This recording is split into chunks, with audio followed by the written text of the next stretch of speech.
Olá, tudo bem? Enfim saíram as tarifas recíprocas de Trump. E agora nós conseguimos entender um pouco melhor qual é a ideia comercial da administração americana. Deixa eu voltar um pouquinho no tempo e explicar o que estava sendo construído, pelo menos em termos de narrativa, e o que nós temos na mão de fato. E aí daí nós vamos discutir as implicações para a política comercial e econômica global. Quando Trump começou a falar de tarifas recíprocas, o que ele tinha na cabeça era basicamente o seguinte: eu tenho uma tarifa de importação que os Estados Unidos cobra de um país A e eu tenho a tarifa de importação que esse país A cobra dos Estados Unidos. A reciprocidade era que esses níveis tarifários fossem iguais. Não precisa ser necessariamente do nível mais alto, mas que eles fossem iguais. Com o decorrer do tempo, foram sendo incorporadas outras questões ao debate da tarifa de importação.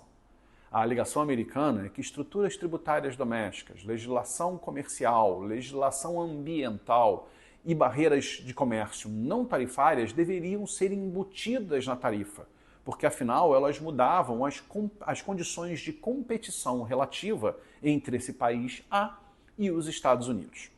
Essa conta não podia ser feita na média, porque essas barreiras, esses insumos, eles são diferentes de país para país e de produto para produto comercializado com os Estados Unidos dentro de um mesmo país.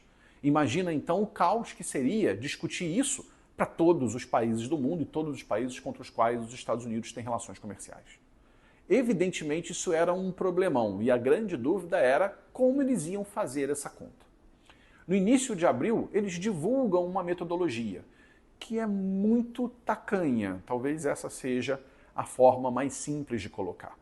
Há uma tarifa universal de 10% para todo mundo, mesmo que você tenha, que os Estados Unidos tenham um superávit comercial com esse país, ou seja, que esse país seja deficitário com os Estados Unidos.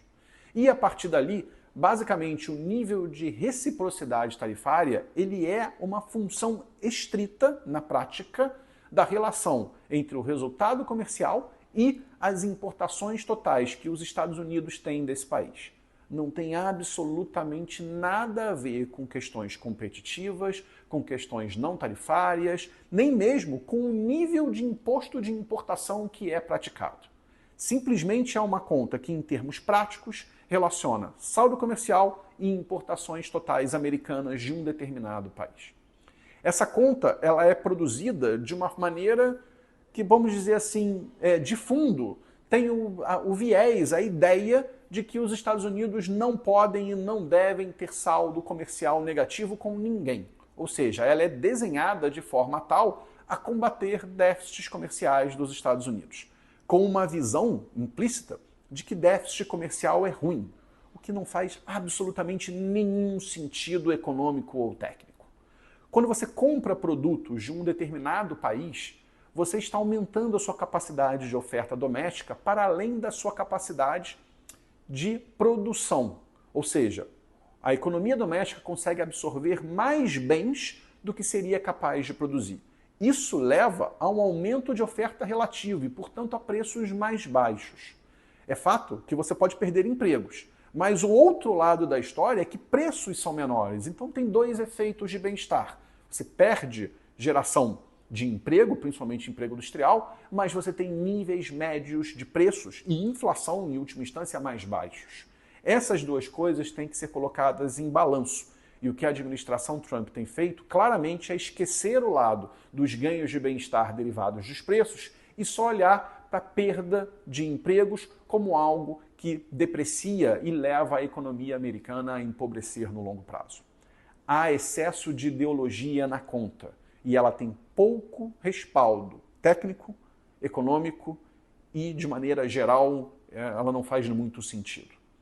O ponto daqui para frente é entender como ocorrerão as retaliações. Retaliação de Vietnã, Camboja, Kiribati, Brasil, sinceramente, não importa muito.